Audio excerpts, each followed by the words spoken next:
I can't bounce back the way I used to. It turned out it was a surprise party. I didn't know what for. You're taking away the opportunity for them to connect in the way that they do. I think this is lifelong work. You were the favorite last night. It's usually me, but you got to be it. Like, congratulations.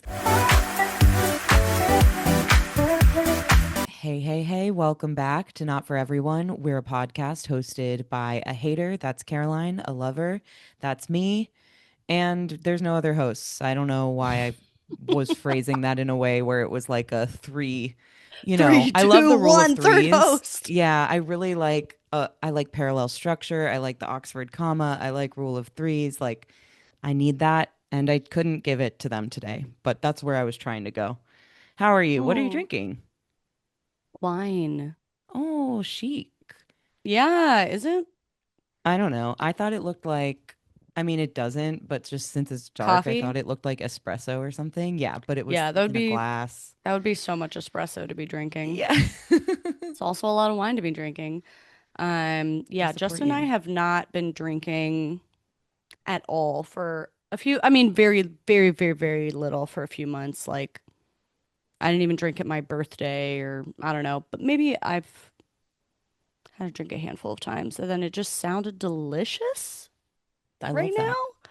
So I poured a glass. I feel like that's the right reason to have a glass. We had this conversation a Yeah, few weeks ago about like kind of the wrong reasons when you start to feel like you're leaning on it too much when you've been stressed out at work and you just want to unplug and it's like you want to temper that's that urge. true. But when you just haven't had it in a while and you're like, actually, it would taste good, this is probably a good time to Yeah. just have it then. I reached for it in pure joy. We're Yeah, I love that. recording, it's Sunday afternoon, late afternoon. I just had an amazing weekend of just fucking doing my diddlies. And Justin and Say I have more. plans. Give me the diddlies. Just doing my diddlies means just like I just had a weekend full of mostly whatever I wanted to do. No obligations, So nice. which we haven't had an obligation. We've had very obligation heavy weeks for the last couple of weeks, and it's all positive stuff, as obligations often are. But it's Yep. still, yeah, that thing where it's like the day's full before you even get to it. Yep. And then this weekend, let me think. Yesterday, I woke up without an alarm. We've just been like smacking each other around and being so silly and fun. That's so nice. You We have to do started a new that. book together. We're reading our new book. We're hanging out with the cat. We watched a fun documentary last night. I think we went out and like got tried a new place for dinner in our neighborhood. Then this morning slept in late again. I went to the gym. Justin went on a walk with a friend. I did some work. We're recording the podcast. It's just like no obligations to nothing. Just sweet, sweet baby loves. Yeah.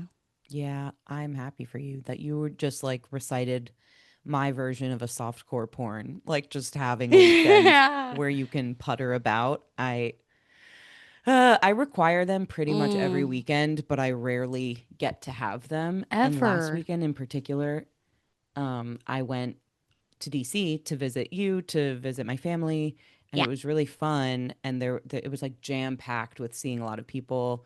We had a surprise party for you to celebrate 1 million subscribers, which we could talk about, but Insane. it was really fun and jam packed. But then I came back, I flew back Monday morning, so it cut off my week where like I didn't even have my Sunday night or Monday morning in my own bed to like set Hmm. the routine the right way.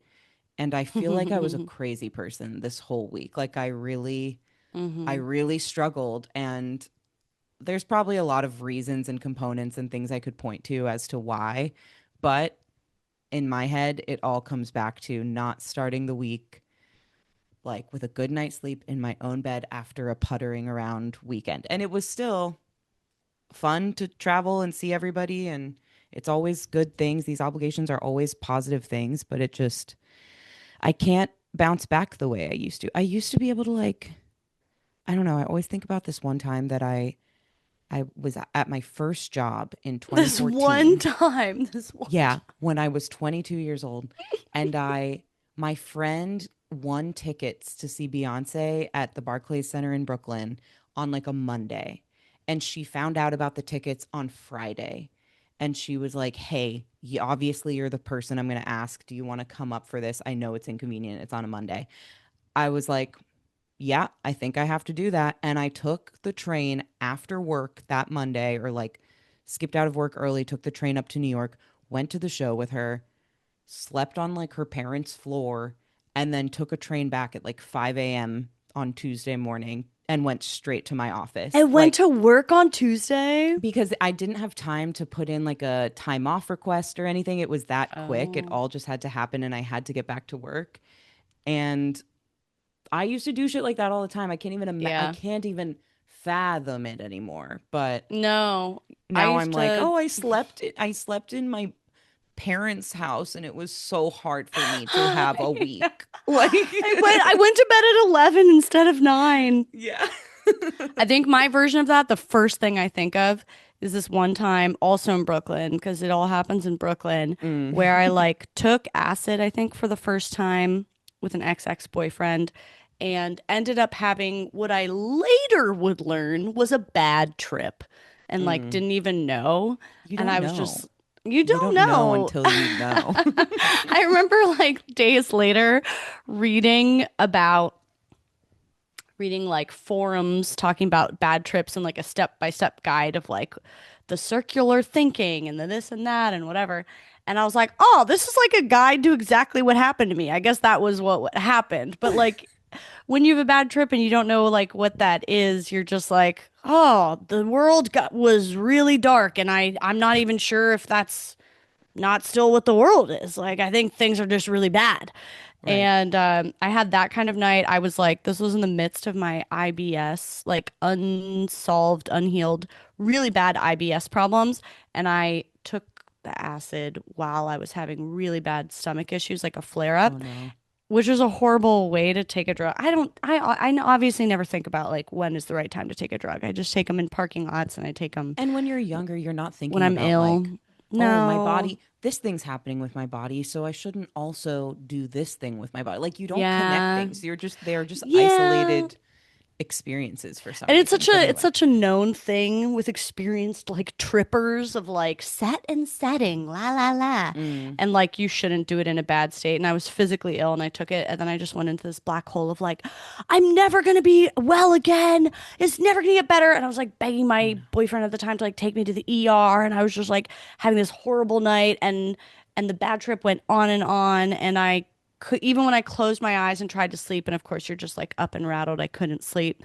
And when I closed my eyes, it was worse when I closed my eyes. I was like, it's worse in there. I have to just keep them open. It was like this horror show when I closed my eyes. Oh no. So stayed up all night and then had to get up at like 7 in the morning and go babysit on the Upper West Side. Hadn't slept at all. Hadn't slept all night and was like probably still, I'm not going to say I was still on drugs, but I You wasn't weren't off of not. them. I Yeah. wasn't off of them. Yeah. Showed up to babysit. No, I was off the drugs. I was off the drugs. I just hadn't slept all night. And I gave the kids Sharpies and I said, I'm going to lay down on the ground and you can color all over my body. Oh, And that I was think like you one of told their me about favorite this. games they ever Yeah. played. I kept I've my seen a clothes lot on. of It wasn't those. everywhere. I've Just seen a lot me, of those Instagram reels that are like hacks for lazy parents. And it's like, Yeah. lay on the ground and take a nap while your kids get to draw on you. Like, literally that, or get to like, Amazing. try to build a block house on you without the blocks falling, like shit like that. Just like Take challenge a them to nap. do this and you get to lay. Yeah. Yeah, I do think that I'm like excited to test run. I don't know. I love hacking life problems. I think you and I are both kind of good at that, actually.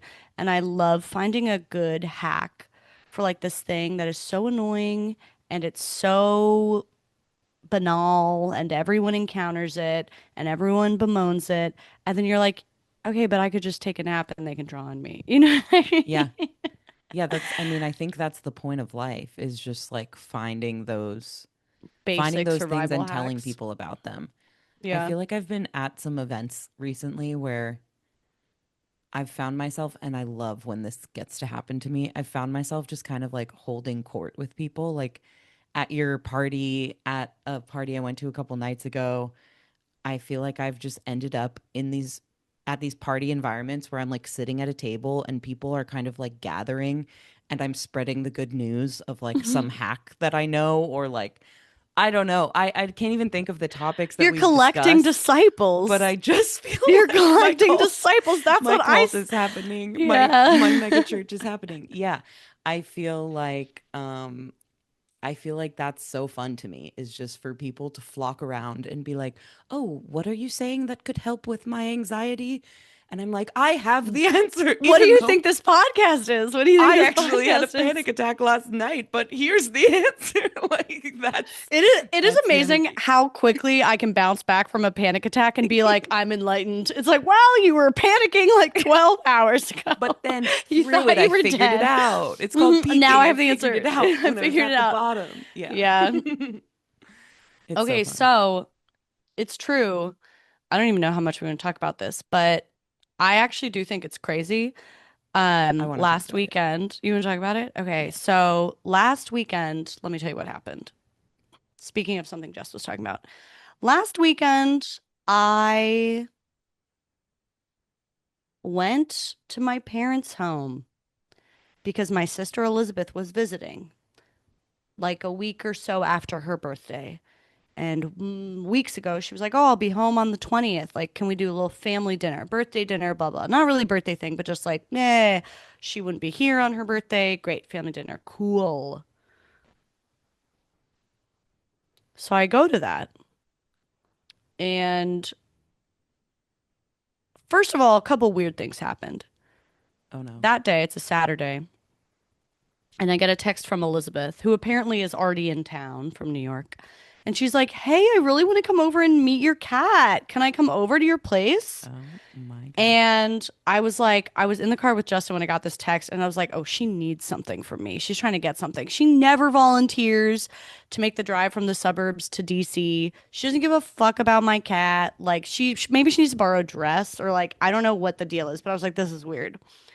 And then I got on the phone with Elizabeth. I was like, hey, like, what do you need me to like pick you up from the train station? Like, what do you need? And she was like, no, I just want to come see your place and see your cat. And I felt so bad. I was like, wow, I was really a bitch when I said that a second ago. Like, she's just doing something nice. This is a day after you and I had the conversation where you were like, it's really important to me for my family to get to know my cat and to love my cat. And Well, then she's sure. showing up and you're like, no, this can't be true. Well, and in the end, it wasn't true. But Yeah, it wasn't true. it wasn't true. I knew she didn't give a fuck about my cat. But I was like, oh, that was so wrong of me to put her in a box like this. Like, why did I say this? And I was like so embarrassed talking to Justin. I was like, sorry, I'm such a bitch, I guess. I guess she really just was trying to be nice. That was mean of me. And then Elizabeth came over and we saw my cat and she was really making a big effort. It was really, really touched me. It was really nice. Then we all got dressed and we're just headed over to, we spent like an hour with the cat and then we were driving back to the suburbs to go have like family dinner for Elizabeth's birthday or whatever. And Elizabeth was in her car, Justin and I went in our car. And on the drive there, this all matters. On the drive Yep. there, I really wanted to play Justin this podcast I'd heard that I really thought he would like. It was this podcast called from a podcast called The Sporkful, called like is your recipe lying to you? And it's about how like the quoted time to make a recipe is they like always underquote it, and it's a fucking conspiracy. Whoa. And I this is want to like listen one to that. of yeah, it's good. It's fun. And this is one of Justin's like top three topics of conversation is how like the New How York recipes Times take longer. recipes they always say they take shorter than they do. That's funny. And I really wanted him to hear this podcast, and so I was playing him this podcast in the car. And Chatty Cathy is among us. He is talking, talking, talking. He is interrupting everything. And I keep like pausing the podcast passive aggressively to be like, you're interrupting this. So if you're going to be talking, I'm going to pause it. And he just keeps going and he's talking, talking, talking. And eventually I couldn't get him to stop talking. I was so annoyed. I really wanted him specifically to hear this podcast that I just literally turned out the window and turned my back to him. He's driving. I just turned my back to him. Oh, So like I could classic no move. longer socially engage with him. And he was like, are you okay? What's wrong? I was like, it's a lot of interruptions. Like, I really want you to listen to this podcast. He was talking And about the topic of the podcast, or he was talking about other no, stuff? just fucking random shit. Just whatever. Oh, He saw a sign or a thought he had or something he smelled. And I was just okay. like, shut up. You're being annoying. You're interrupting. Listen to the podcast. This is my gift to you. Yeah. And eventually we listened to the podcast. Show up to my parents' home. Great, cool. He's being all sweet. He's like, you look so beautiful. He's like giving me all these compliments. And I'm like, I know I'm ugly right now, but okay, I guess he loves me. Walk up to the house, walk into the house. One thing is weird, which is that my brother's dog, Coda, does not immediately run up to greet me, which Mm, always happens. Like it's like a 5 minute, we have to like scream and kiss together on the couch. And right. it takes a lot of time. Also, the door to the kitchen is closed. And I'm like, Yes. that's weird that Coda's not like coming to jump on me. Okay. Go and like also it's so weird for the door to the kitchen to be closed. Go and open the kitchen door to walk into this family birthday dinner for Elizabeth, I thought, and it's pitch black in the kitchen. All the lights are off. And there's like 25 people standing in my parents' kitchen. And I look ahead, and the number one face I see, all these people standing in the dark, is a man I've never seen before. A man I don't recognize is standing there in the dark in my parents' kitchen, surrounded by 20 others, just smiling at me, smiling so big, smiling like I'm his daughter coming home from war or something, the biggest smile. And then everyone, the lights turn on, everyone yells surprise, and I don't know what's happening. And it turned out it was a surprise party. I didn't know what for. I Right. didn't, Elizabeth's I didn't, birthday.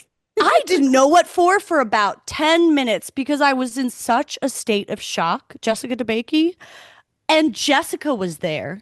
I And was I'm there. scanning the room. There's all these people scanning the room. There's still this man in the center who I don't know. I don't know why he's here. And I keep kind of going back to him because it's throwing me off, throwing off the vibe. I see Jessica there. Jessica's not supposed to be there. She doesn't live here. I see my friend Tessa there. Tessa's not supposed to be here. She lives in New York. She's never even visited me. She visited me one time. And and then I see my editor Paige there.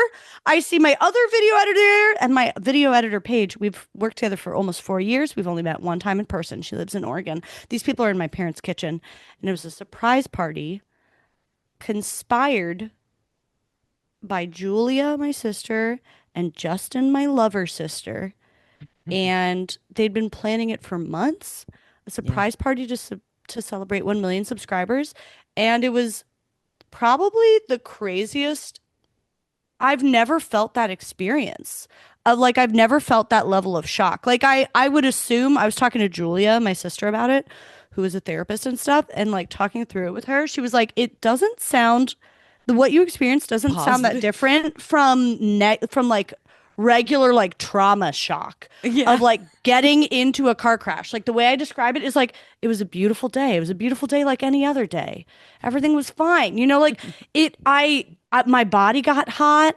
It was as shocking as if yeah, like as if just if you walked into your bathroom right now for a pee break and there was a surprise party in there and you Yeah. didn't know why. It was as shocking as that. Yeah. Can you just circle back for everybody about the random man that you didn't know and just Oh, let them know who he is? that was a caterer. Well, There were a these lovely man. they had like two caterers there to serve food, but they placed this man in the He was kitchen dead in the center. dark in dead center beaming at me. He was excited to meet Yeah. you. I did hug him. I did hug him. I went around, hugged everyone. I hugged the caterers too. Because for a while I was like, do I know this man? Maybe he's a subscriber. We don't know.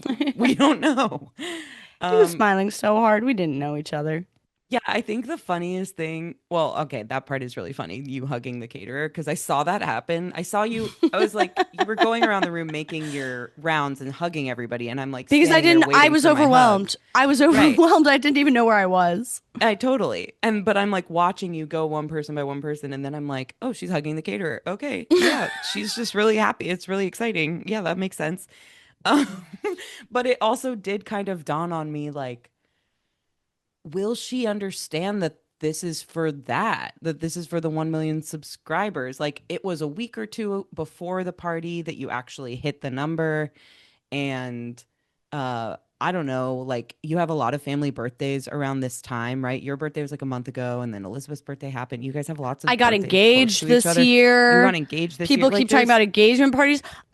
Jessica, forget understanding what the party was. I didn't even understand where I was. yeah, The level of disorientation is really difficult to describe. I've never felt it before so because that level of strange. like, it felt like I was in like the Truman Show. Like if somebody rolled up the walls and they were like, "Oh, there's a movie set back here." Like it was that level of disorientation. It really was Yeah. pretty crazy. I It's had kind of no fucking clue. It's kind of interesting. Okay, first of all, it just means like well orchestrated surprise that you had no clue. But I also think one of the things that helped you have no clue is that it wasn't like a birthday because I've thrown birthday Yeah. surprises and I've Yep. had a birthday surprise for myself that others threw for me. And in all those cases, like at You're the kind of end of on the the day, lookout. the people know that it's around their birthday, and Yeah. usually the ploy, the setup is like one person, your boyfriend is taking you to dinner for your birthday. So you're Mm-hmm. already prepared for like, okay, we're going out for my birthday. So then if there's a surprise and there's a bunch of people there, you easily make the connection and you're still Yeah. excited and you might not have expected to see all your friends and family, but like at the end of the day, you were going to a You're birthday so celebration for right. You're yourself. so right. And Yeah. I feel like this is so different because there wasn't something like that. And you literally thought you were going to dinner at your parents', which you do all the time. And like, For something else, for my sister. yeah, yeah. I didn't even think my other sister was in town. I didn't even think she was going to be there until like we were on the drive over and Elizabeth said something. And like, Mm, I almost wore like the ugliest outfit.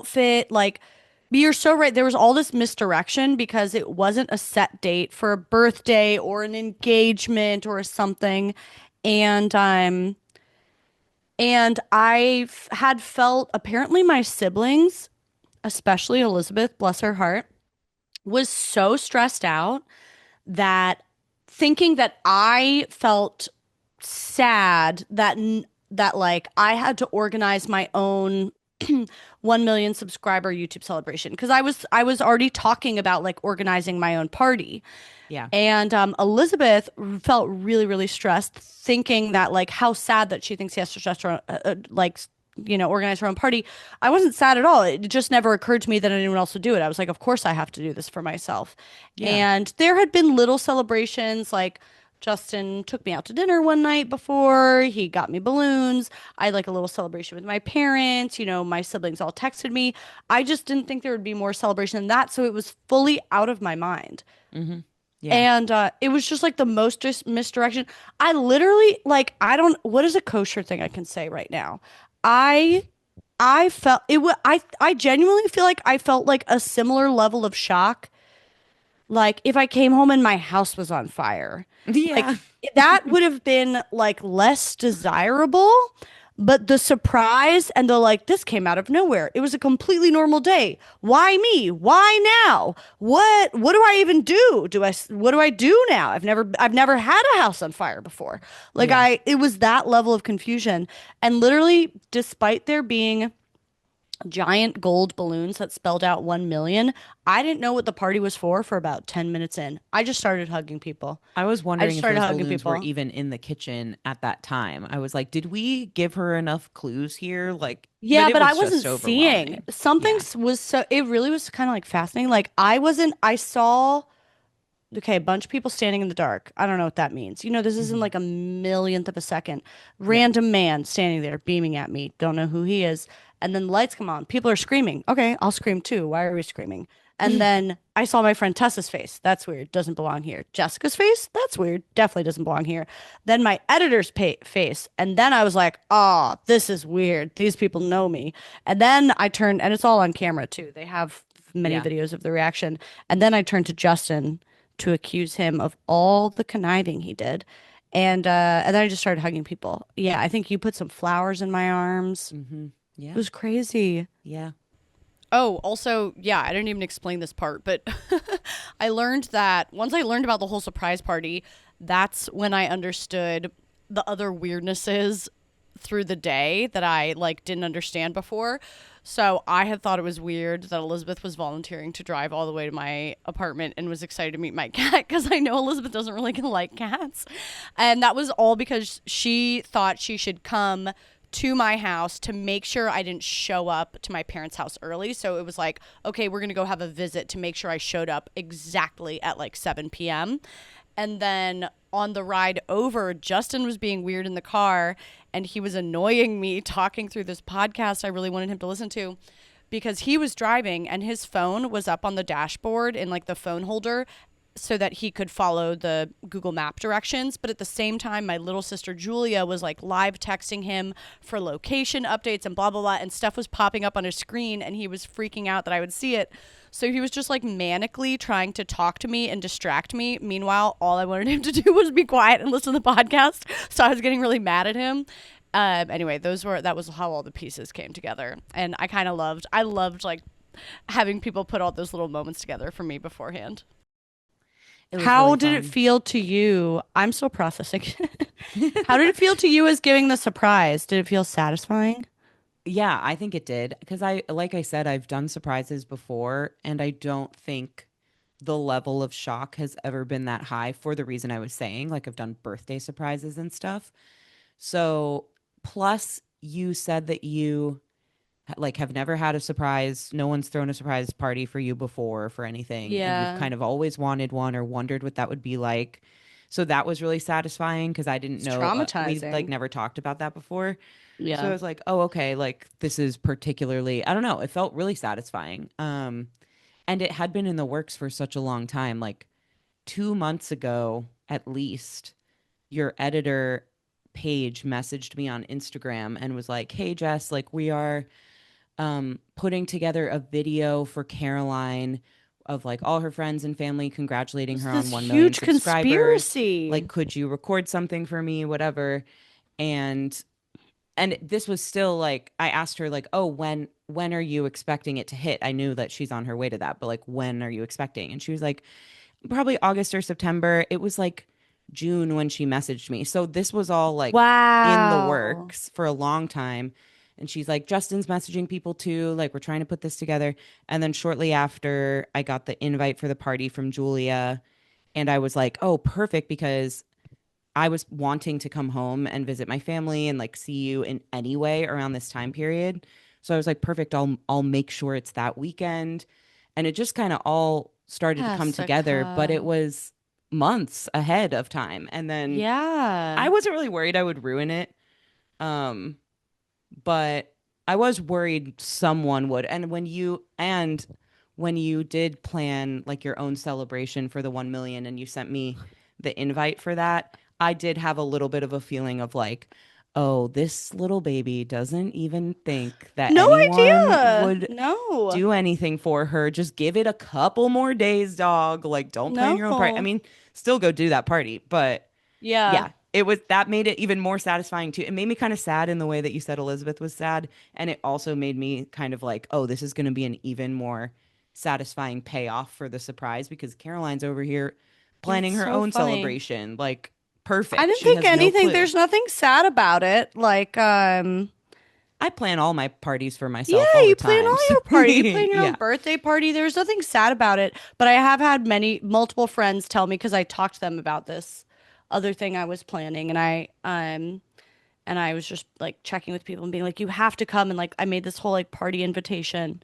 for my own celebration party. And literally, I made like a You like made a party. thumbnail. I made a thumbnail that was like a photo of me. And then it just says, you literally have to come to this because it will never happen again. Like, this is a once in a lifetime. Yeah. And I put on the thumbnail. I was like, do not write back to me saying you're busy, but we'll find another time to celebrate. I do not want to find another time to celebrate with you. You have to come here because I'm fucking sick of people being busy. And I was just like, this is it. You have to come. And I know nobody will want to take the time to come celebrate, but this only happens once, so you have to. And then there was not that much enthusiasm about it, which I now understand is because there was Mm. a different party. Yeah. Yeah, my brain melted. I genuinely didn't I it I'm it made me feel really loved. Like I didn't know people loved me like that. And then also in my head, I'm like, well, maybe they don't love you like that. Maybe they just like everyone loves to be part of a surprise. And then I'm like, it doesn't really fucking matter. Stop saying that stuff. It Yeah, made me feel really loved. it's all the Yeah. above. I It's all did. the above. Yeah. It was very fun to be part of a surprise, but it was very fun to be part of a surprise for you specifically and for this thing that only happens once, like you're saying. And like it was really fun. I have to also note It was crazy. that my favorite thing of the whole night was your mom giving a speech in the form of a song, It was a wrap. a Yeah, rap, a rap. She it would was have, a wrap. yes, she called it a rap. My mom Um, rapped.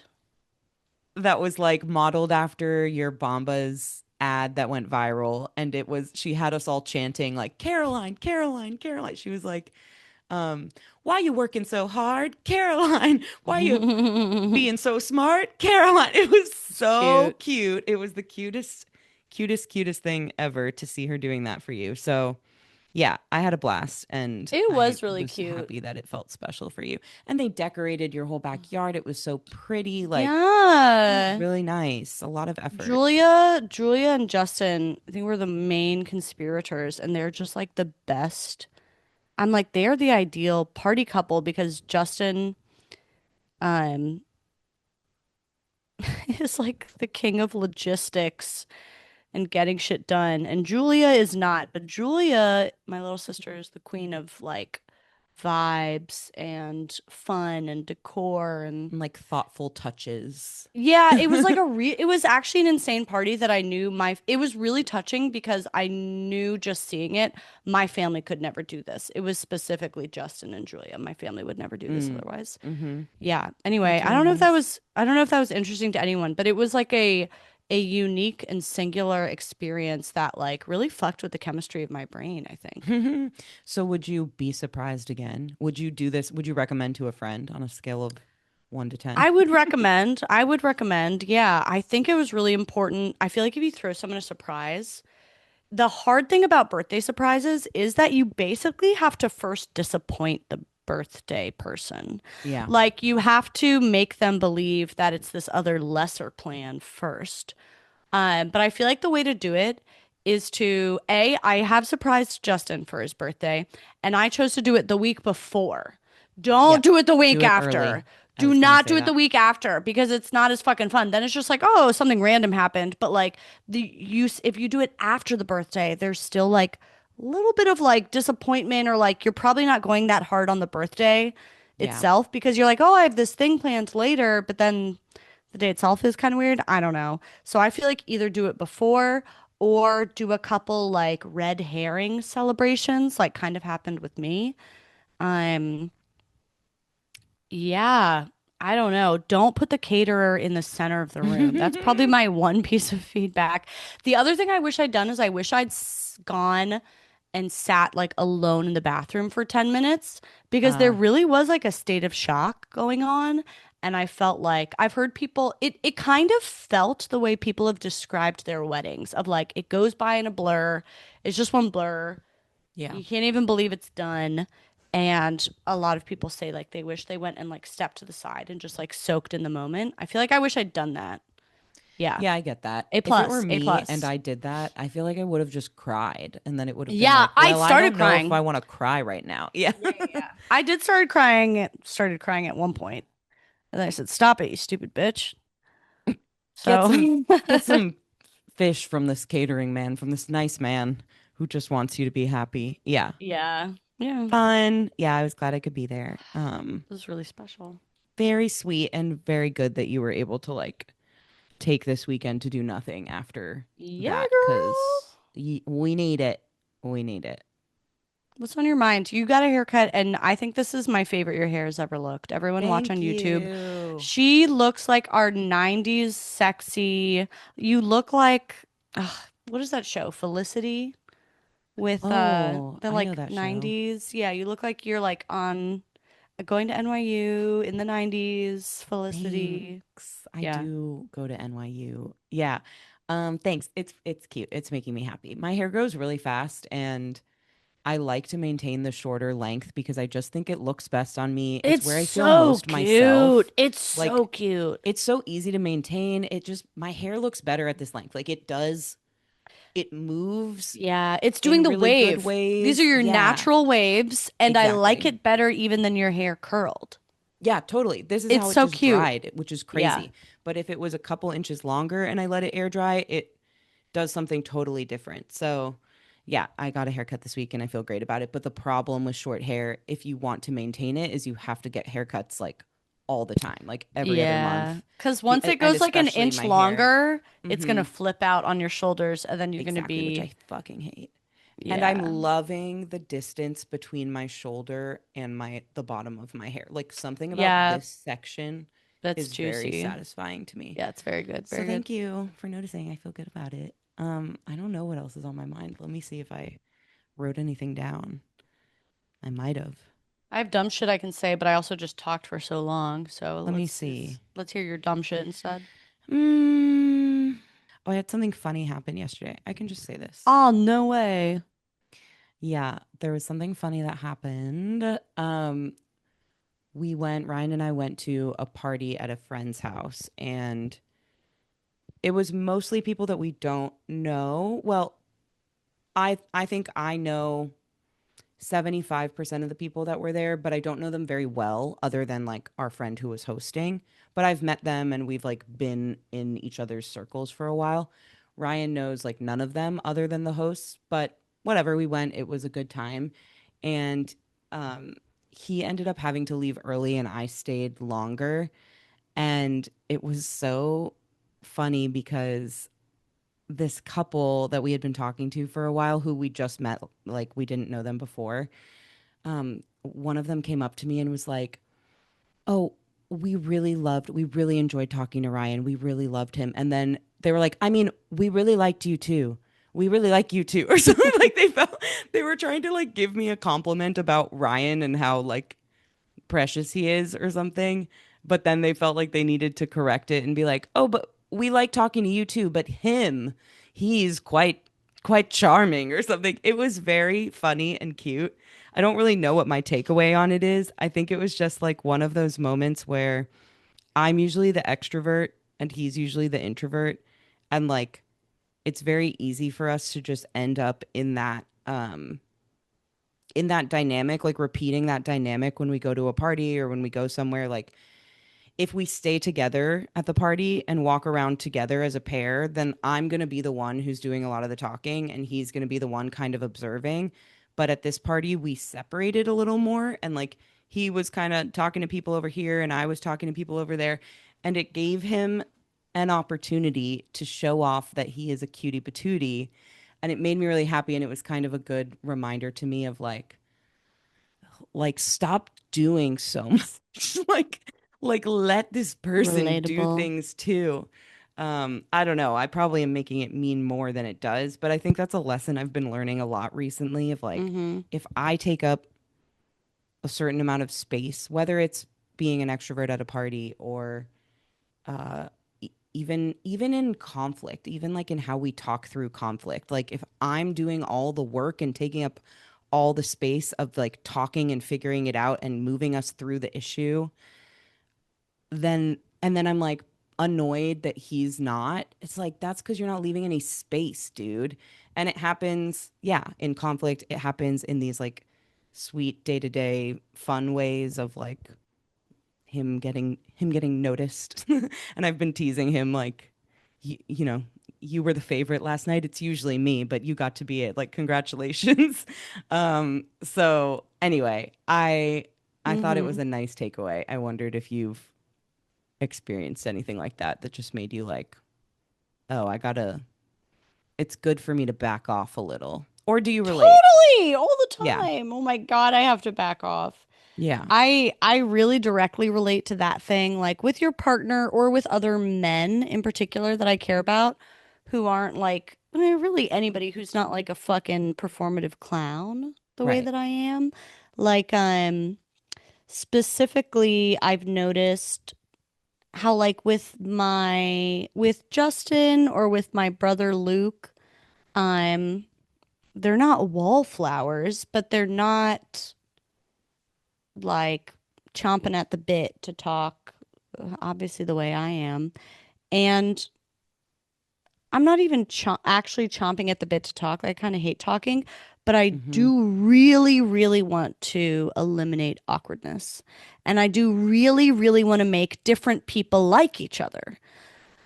So if I'm introducing Justin to some other person he doesn't know, I really want to make sure it's seamless and we can relate on these things and there's no awkwardness and no pauses, la la. And I do Yeah. all this like smoothing over. So And much what it work.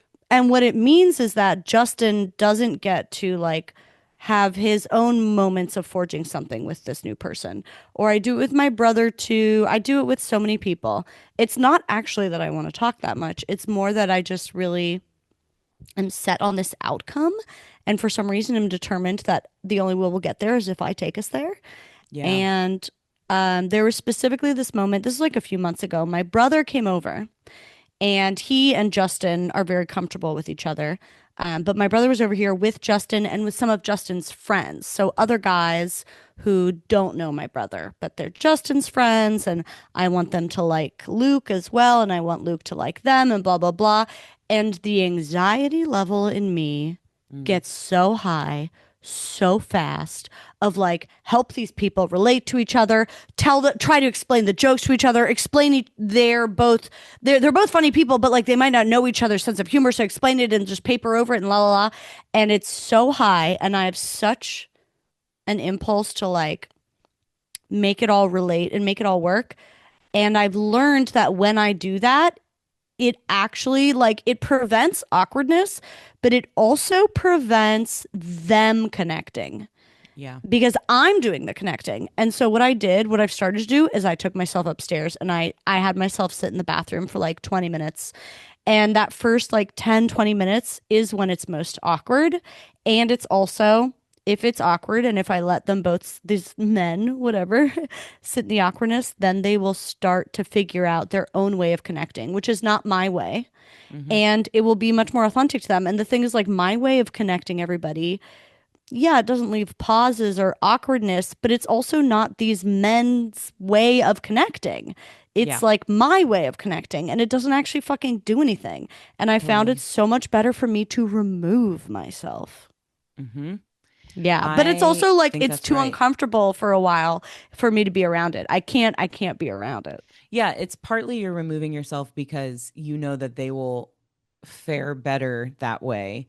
And partly Hmm. you're removing yourself because you're like, that's true and I can't watch. Like I if can't I'm watch. here, Yeah, I can't I I'll can't not do the intervene. thing that I Yes, do. Yeah. I'll intervene because I cannot handle a few minutes of these new people not understanding each other. Yeah.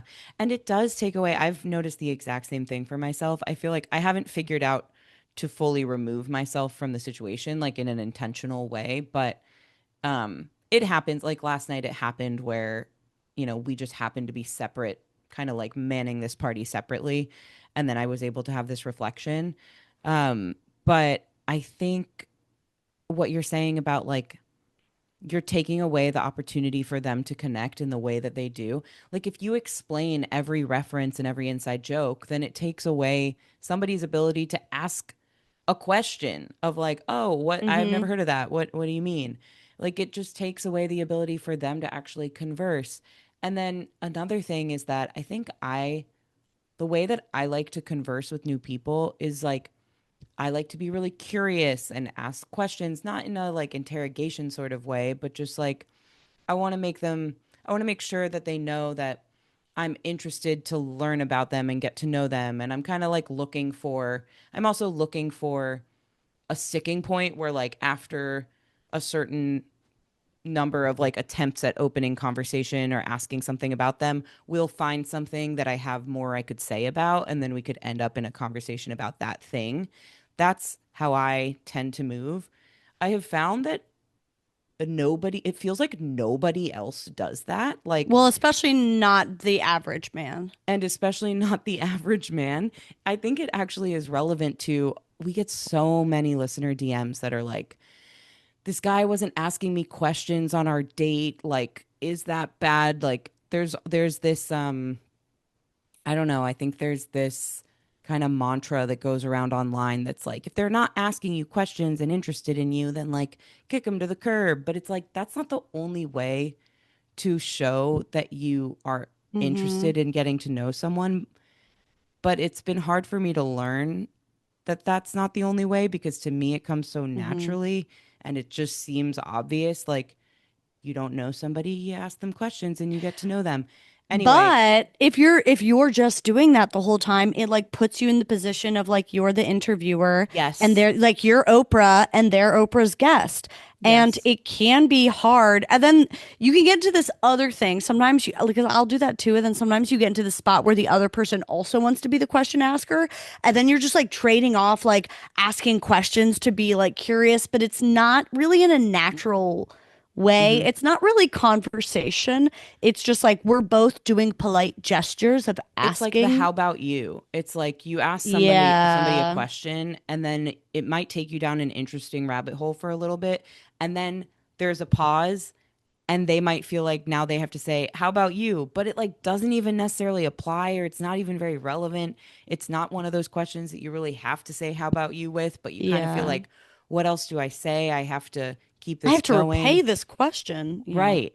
But then, but I see dialogue of people being like, I'll ask somebody a question and they'll answer, and then they don't do the return of asking, how about you with me? And that bothers me. And so it's Uh, something I think about a lot actually, because I feel Interesting. like I've realized in the past couple of years, as I've learned about myself, that I tend to be that way in conversation and I've with new people, not with people I necessarily know, but with new people.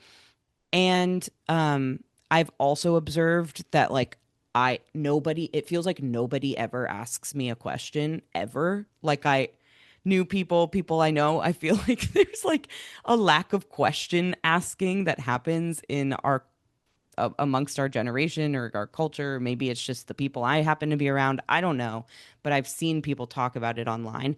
And part of it really frustrates me because I'm like, what are we? Do we really just not give a shit about each other to ask a damn question and get a conversation going and smooth over awkwardness? And like, these are the things that I value with a new person or that I think that I'm good at doing. And I wish other people would do it too. But then on the flip side, it's like, that doesn't mean it's the right way. And there's like other ways to do it. If I could just calm down and stop with the questions, maybe I would find out what's the other way that these people are trying. Do you know Yeah. what I mean? It's I think so. I mean, I relate to that a lot. I mm-hmm. think it's not a coincidence that you and I host a Have a podcast where podcast. you have to fill the air. And I know it seems like stupid and like pointless and effortless to listen, but like to have to have no plan of what you're going to talk about and then like seamlessly fill the air for an hour or whatever. Yeah. Um, it's not climbing Mount Everest, but you have to be used to like filling the fucking air. And I think that's something that we're both inclined to do. So I do think it's like particular in us. And I have found that the more I do it, the less someone else will do it because I'm Hosting the hosting the show. conversation already. If Mm-hmm. I'm hosting the party, is a guest going to step up and start co-hosting the party? No, I've made it clear that I'm the host and they're the recipient. And like if you do all that work for them, I do think there's like an energy thing to it. Or like with there's only room for so much energy. Or like when I'm talking about like, trying to get my brother and a random other dude or Justin and a random other dude to like connect.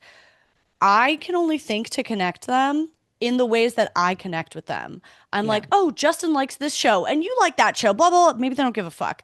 And they might connect over poker, which is something first, neither of these men play poker, but like, if they did, it'd be something I would have no overlap with them in, and I don't think is interesting at all, and I would never talk to them about. It's like you leave if you like assume to know the way to connection, you don't let other people find their own route to connection or whatever.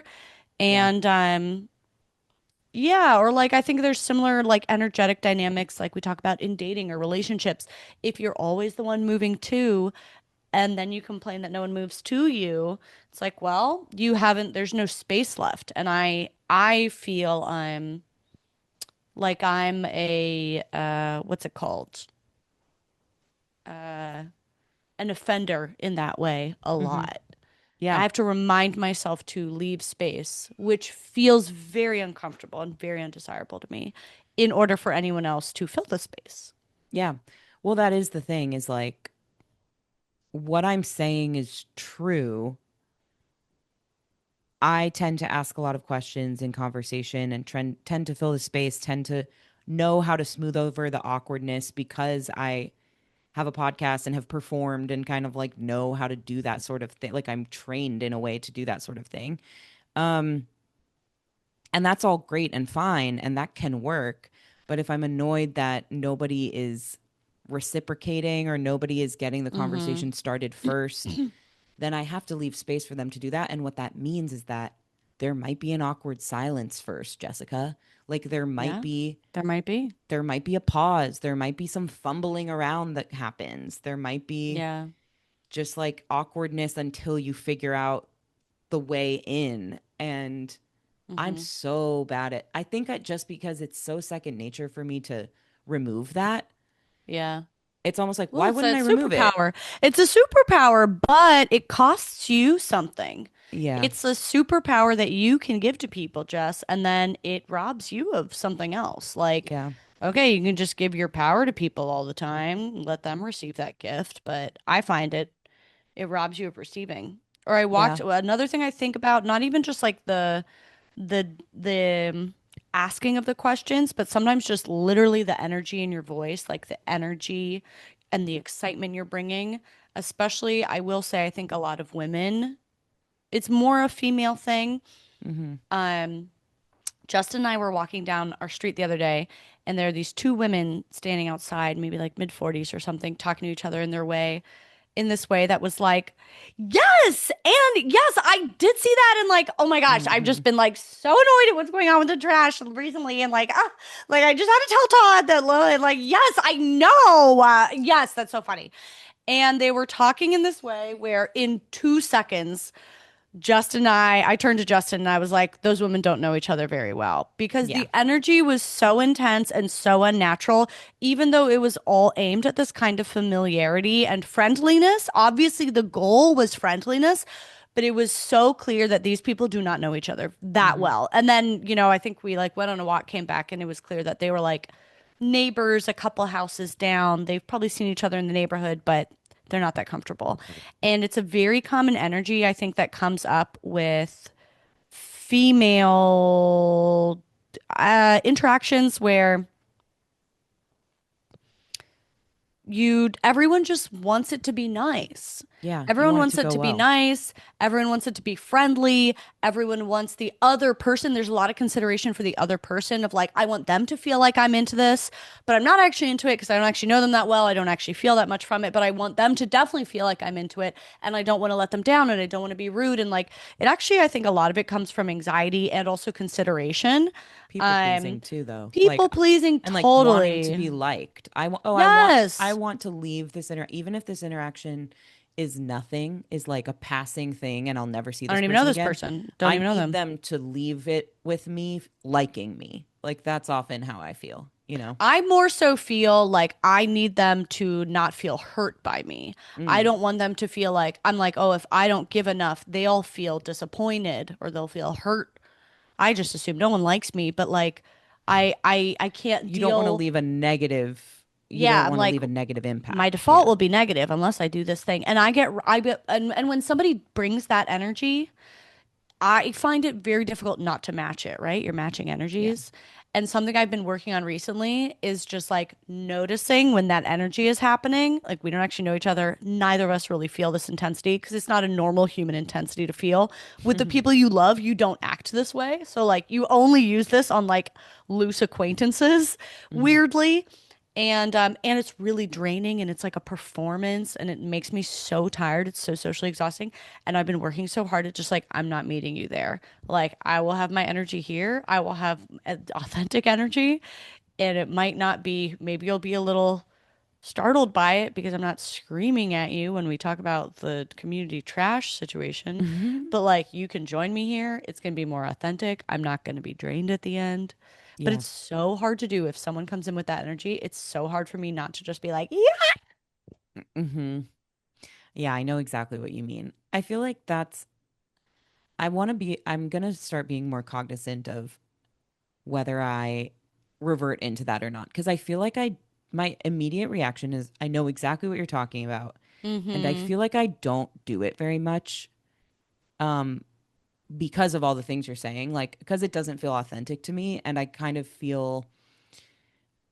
I feel like because I'm a person that knows how to smooth over the conversation and knows how to like keep the topics going and keep it flowing and keep it comfortable in my voice. Like I don't have to go into this other voice that a lot of times people Yeah. do Well, in not order even for it just to voice, still but feel good. energy. So you don't think you go into super like excited energy with people when you don't feel it genuinely? I mean, I'm sure I do. Like that sounds impossible to never do that, but Okay, but you don't think it's a big thing. I don't think it's a big thing for me. Okay, okay, But okay. I get annoyed when people are doing it. And so I either if I care enough, then I'll like try to set a tone of, hey, we don't need to do that here. Like listen to where I'm at in our tone and like let's Yeah. like almost like match me. I'm gonna try to make you Yeah. feel comfortable so that you can come down to earth rather than me meeting you up there. So I what think does it that's look kind of like what I do. when you talk about wanting to get people to like you? What does that look like then? Is it It's you want just the people to like you and curiosity. you're just okay, but you're still putting out an energy that is not, oh, I'm actually curious. You're putting out an energy that's like, I'm going to communicate curiosity so that you might like me.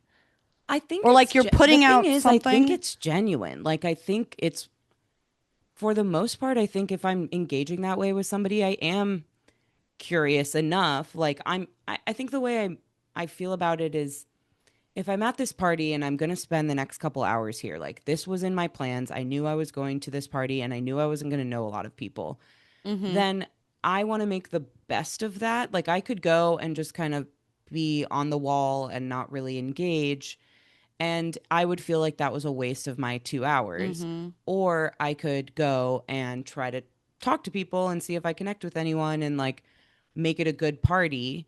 And some of that is sure for the other people, but some of it is also for me because I'm here spending my time doing this thing. So I don't, it's like I also want to have fun and want to connect and want Yeah. to engage with people. And so I do think it's genuine when I show up and I'm asking questions and being curious and like smoothing things over. I don't think it's like, So it's not um, actually about trying to get people to like you. well, I I don't know. It's not like that's the motivation, but it's in the background. Like it's not the only motivation, but it's always in the background. Um, I'm trying to think of an example. Like while I'm engaging, let's say I go up to somebody and try to start a conversation with them. It's partly because I am here and that might be a fun thing to do. Have to do that or I die. got like I gotta do either something. I'm talking or I'm not, so I'll talk. Um, and then I think once we're in it, I want them to feel comfortable with me. Maybe it's more that like the I want to be liked is almost more like I want people to feel comfortable with me. I feel like Yeah. a core part of my personality, whatever, is that like I like to be a warm person that people feel like they can be themselves around. Mm-hmm. And so Which you're very good at. I think like the smoothing over of the awkward moments is in service of that. It's like, oh, I don't Yeah. want them to feel like this was an awkward conversation. Like, I don't want Yeah. them to walk away from talking to me and be like, oh, was I weird with that girl? Like, You're it's taking almost care like of them. I'm You're taking taking care care of of them. them. Yeah, Is that draining to you, that kind of taking care? I feel like a probably. lot of caretaking is often very draining. I mean, yeah, I'm tired. I'm constantly tired, and I think I'm especially tired after those types of events and drained and like I do find myself at times thinking about this topic of like, how come it feels like I'm the only one doing that at these events? Like, Yeah. I wish somebody else would step up and do that for each other or for me or whatever. Like, why am I always the one asking questions, making it like Yeah. bringing people in? You know, if I'm talking to one person and then a couple Yeah. people are like standing around awkwardly, I'll find a way to Yeah. bring them into it and make it more of a group You're conversation. Like very I'm good at always that. looking for those Yeah. moments. And I'm not like actively thinking about it in real time. It's just become so It's second second nature. nature. But it is draining, and I do, when I'm drained by it, stop and think like, Why can't why these does other it feel like I'm the hoes? only person that ever does this? And it Yeah. is what we're talking about, because I don't leave room for Well, somebody else to step up and do it. I mean, also I'm good that's at I it. think that's a simplification Yeah, of who, probably. there's a million reasons. It's not that this is the world is the way they are because of you. I don't think that's what it Yeah. is. But Yeah. I think there's something to like if you leave space for that uncomfortable thing, you can be surprised. But I guess I'm curious to hear like what do you wish? Do you have a clear picture in your head of what do you wish going to a party felt like for you? Like Mm. what do you wish you could do there? Everyone's taken care of. You ain't got to take care of nobody. What do you fucking wish that Oh experience man, was I just like? want to sit in one spot and just hang out, and like if somebody sits down next to me, one of us will start talking and it'll turn into like a fun thing. I don't know. I just want to Just I sit. guess You I just want want to to be sit still. back a little more. Like Mhm. I want to be able to just sit and enjoy the moment, be present and not be like monitoring. I think some of it is my hypervigilance of like, how is everyone in this room? What is the energy? That person seems Yeah. like they're a little nervous. Like I should probably be the one to go fix that for them. Like Yeah. it's like I'm hypervigilant of everyone's energies. I want to make sure when they come into contact with my energy that it's a good experience.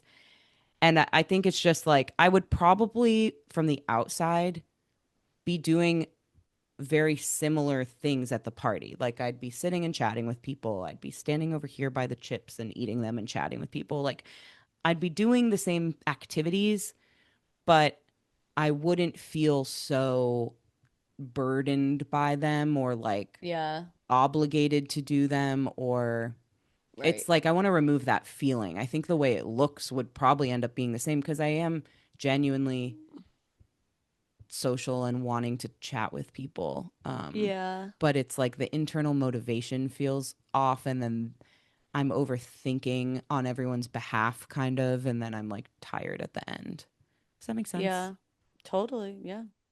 Yeah. Something I think Which, about sometimes, like when I get mm, wrapped up in yeah, like these little things you observe at a party. It's like, oh, that person feels left out, or that person got like burned by that other person's comment. I need to go take care of them. I need to make them feel welcome, or I didn't talk to that person enough, or I didn't, this person maybe feels like they're unwanted or unincluded or whatever. Um, these like little moments, like everyday moments of pain and suffering that are like intolerable to me. I cannot tolerate them. I must change them. And then just remembering like how much pain and suffering there is all the time that I have no idea about. right. Little things and big things. Like the big things are almost easier to name, but the little things like these little moments of awkwardness or like that little like weird thing my brother had experienced or that this conversation or like this like moment of unwelcome Justin had to have or like but as soon as I'm made aware of it, it's fucking unacceptable and I can't live with it. Hmm. I mean, that's why I ended up putting myself in the bathroom because I was like, I just can't know. I can't be on Yeah. social I media don't want to seeing know. people's little moments. I can't be downstairs when people are meeting each other. It's unbearable. Yeah. And I think that's what helped when Ryan and I were at this thing. And it wasn't a conscious decision. It really just ended up this way that we both kind of went and chatted with people separately. Yeah. But there would be moments when I'd be like, "Where is he? Is he good?" Like I know him to sometimes be a Is he little more gonna reserved survive in this party? big groups. I mean, the guy's like Totally. hamming it up. He's like, Yeah.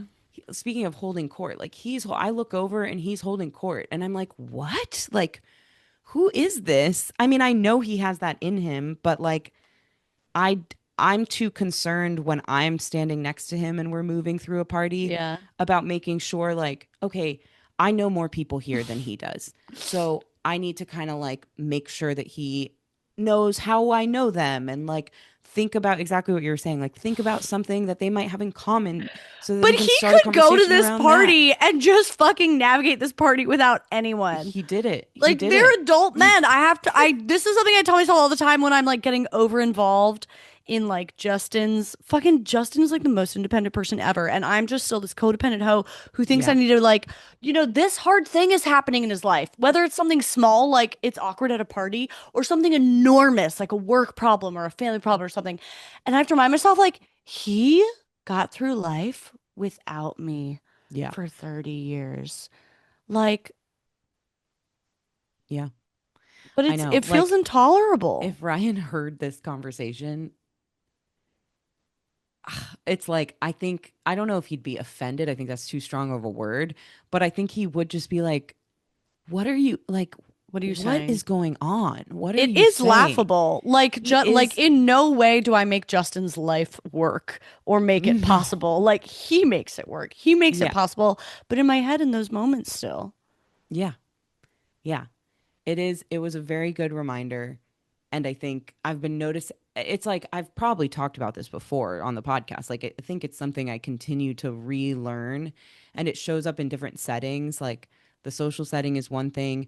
I've been watching that Mm-hmm. show. I think I just finished all the episodes of Couples Therapy, which I know you watched on Mm-hmm. Showtime.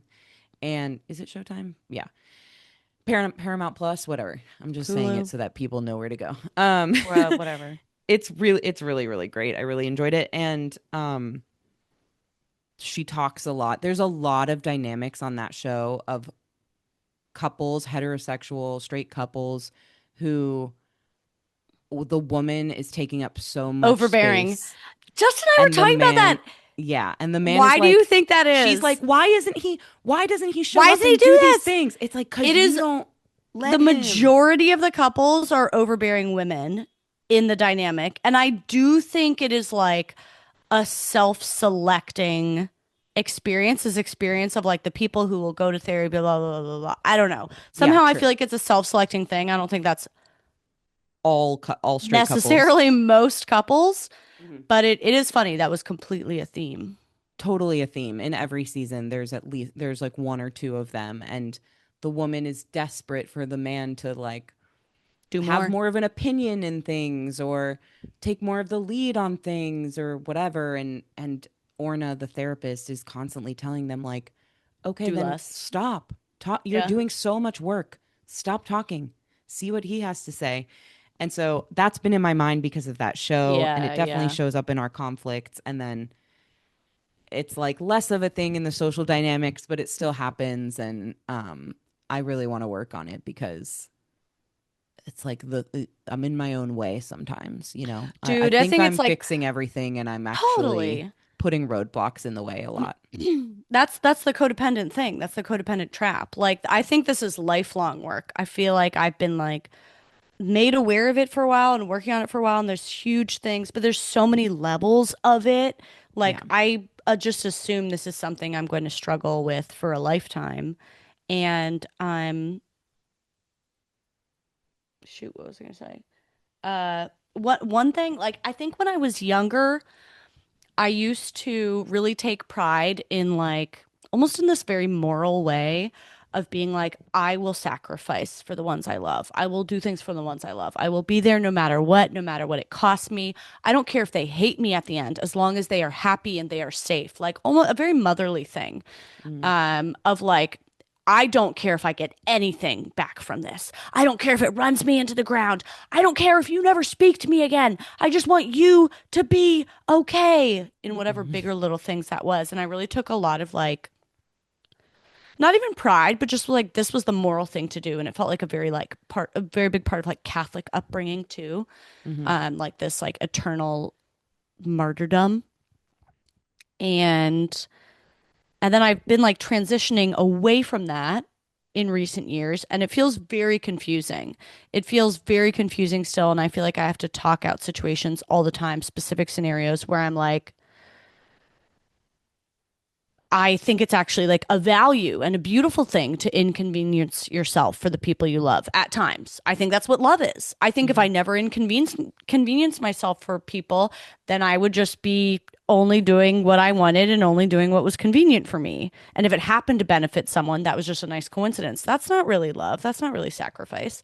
But then there are times where you should draw a line because you shouldn't be inconvenienced in that way. And it just feels like very hard to know, like, okay, well, where is the line? Mm-hmm. Um, and it still feels very confusing all the time. And also, I've begun to feel like a new kind of joy or like empowerment in this couple with Justin of feeling like we're both just doing things and trying things and loving things and suffering in parallel. And we both like we have not lost our identity as individuals. We both like before being together had joys and highs and lows and suffering that we both handled. Like we're functional people who have both achieved a lot in this lifetime and have careers we're proud of and have relationships we're proud of and ways systems of dealing with family and with difficulty and with mood disorders or hardship or like whatever.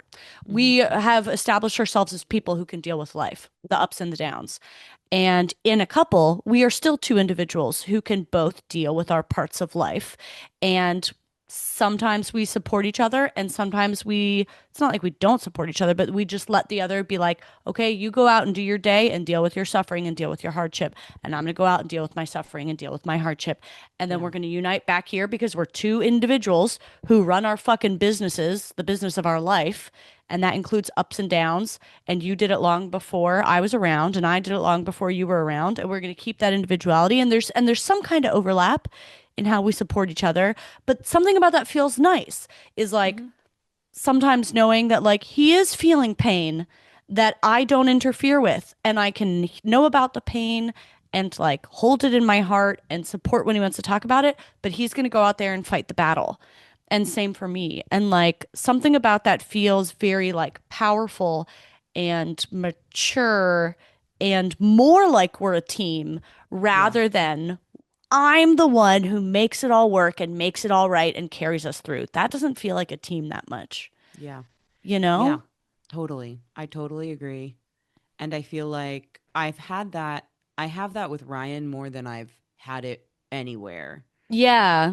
But it's still so hard to break the Same. Yeah. codependent habit that like I grew up with. And when you were describing like your tendency, this codependent tendency that we both have to like fix everything and make sure everyone's okay, and kind of like the martyrdom that you were talking about, you said something that was like, I just want to make sure that I can take their pain away or something like that. And I was hearing you say it and I was like, I wish somebody would do that for me.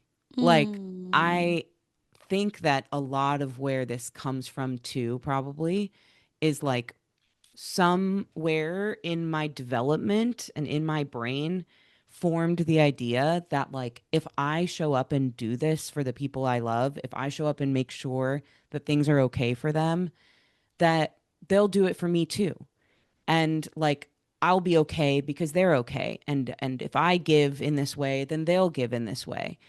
And I don't know, that's probably like probably it ends up that way sometimes, but I think to the point we've been making, like if I'm working so hard to do that in every situation for everyone and for myself, because I'm also working so hard to like put uh you know like foam pads on me to make sure that I minimize my own hurt that I experience going through my life, let alone the hurt that the people I love experience, then it's like there's no space for them to help me like put my helmet on for me. You know what I mean? And all I want, Yeah. I feel like, is oh my god, I feel like I give Oh. so much. To be Can baby. somebody put the helmet on for me? Yeah, Yeah, put the mask that makes on me sense. on the airplane.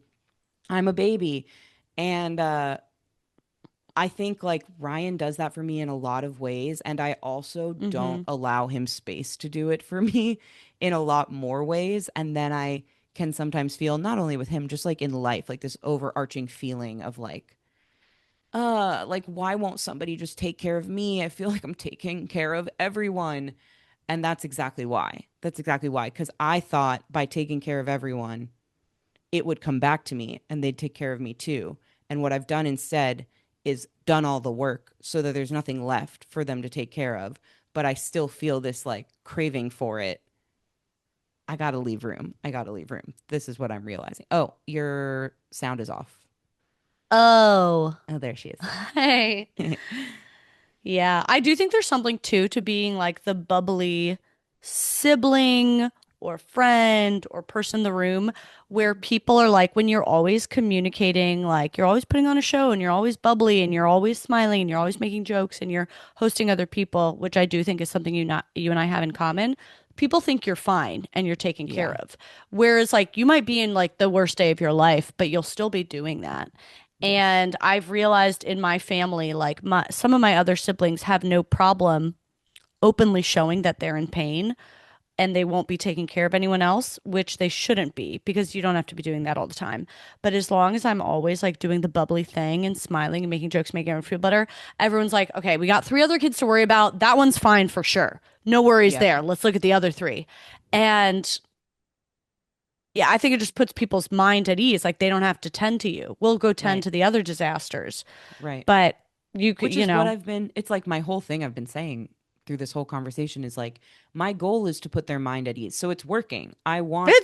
don't My plan want is people, working. right. I don't want people to be worried about me. That's the whole point. I want I people to just do. be happy around me. I want them to be, well, yeah, it's like this, I'm I saying such want people to conflicting worry things. about me. It's like when you said a few episodes ago that you were happier than ever and that you didn't know if there Didn't was a see the reason to point of wake up in the living. morning.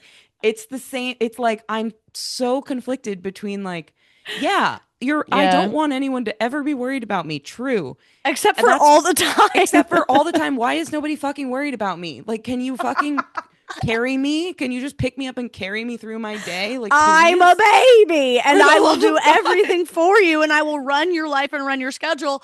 Let me say this again. I'm a baby. I think it's just that I want things my way all the time. If in this moment right now I want to be in charge, making you feel good and running the room the way that I do, then I'd like to do that. And if in the next moment I don't want to do that anymore and I want you to baby me, then please show up and do that. Like I think actually what You I'm think that's what uncovering, it is? You think that you I just don't want know, your way maybe all the time? maybe I can't reconcile that with Jess that you just want your way all the time. I don't think that cognitively, but like I don't know what I'm saying is amounting to there's something there maybe like I just want it on my terms. I want to be babied when I want to be babied, and I want to be in Well, that's charge when I want to human. be in charge. There's Yeah, nothing it fucked up is. about that. It's not like you have to pick a lane for your entire fucking life. You can ever lots of True. people want to be babied sometimes and be in charge sometimes. That's Yeah, not like, oh, your that's true. greed of wanting it just your way. Yeah. Listen, I don't know Yeah. what's wrong with you, but it's not that. Something is. Something is. I'm But it's not your desperately hair. trying to figure it out. Your hair's cute too. Thanks. Yeah, that's making it okay. I'm baby. I think I decided for the rest of the day I'll be baby and I'll just announce Cool. it and like, Ooh, should we do homework assignments? Let's do a oh, homework assignment where we have to notice a time where we're okay. trying to eliminate awkwardness for other people. Okay. And then we have to remove ourselves and just either remove ourselves energetically and just let it be fucking awkward, or you leave the room. Let's come back next week with I'm one excited. story if we can. Okay. Yeah. Every listener, this Oh, is your homework assignment. there's going to be an example every day. I'm like, I'll Yeah. document it all. Yeah. Great. No Yeah, more the papering listeners over awkwardness. do I it with know us. this is like 90% of our listeners. They're the same. Mm-hmm. I know. Yeah. This felt vulnerable because it's like, well, it is, but it's also that it felt like kind of first draft. It's not first draft thoughts because I've talked about this before, but like it's It's coming up more unsolved. recently than Yeah. it has been the last couple of months, and so it's like back at top of my mind, and first time I've said some of it out loud, and it's hard to talk about because I Mm. also don't want it to seem like, you know, it's like I was using Ryan as an example in a lot of it, and he's fucking great, and he doesn't need me to do any of this shit. And I just don't want it to come across like I have No, to no, no, manage no. this man. It's I my didn't problem. It's I didn't me. take it. Yeah, it's nothing about Ryan. I Yeah. know that. The problem is you. The problem is me. I know it because I do the same with Justin. You know it because Justin's you talk to me every Justin's week and you see I the talk to you every problem. week. Justin's so much more capable than I am, but so it's fucking deranged that I think any of that. It's completely deranged. Yeah. Yeah. Okay. Yeah, I'm probably bringing him down. If anything, like his life is going worse because of me. But That's what I think about both of us for sure. But our lives are going better with each other, so that's Yeah. good. Okay. Okay. Everybody, if you fulfill this homework assignment, write into us at notforeveryonepod@gmail.com. That's with the number 4, not for everyone pod, or you can DM us, not for everyone pod. It's the same fucking thing everywhere. And Mhm. with the number 4, write into us with your observations. You don't have to have a solution. You don't have to say you liked it. Just be like, I noticed myself going to paper over this awkward thing, and then I stopped myself from doing it, and it was the worst 12 minutes of my life. And then I continued to live, whatever it was. Yeah. Just write in with your discoveries. I can't wait. We'll read it on the pod. We're all going to help fix what's wrong with me. Thanks, guys. Thanks in advance for Love ya. volunteering as tribute. Bye. Bye.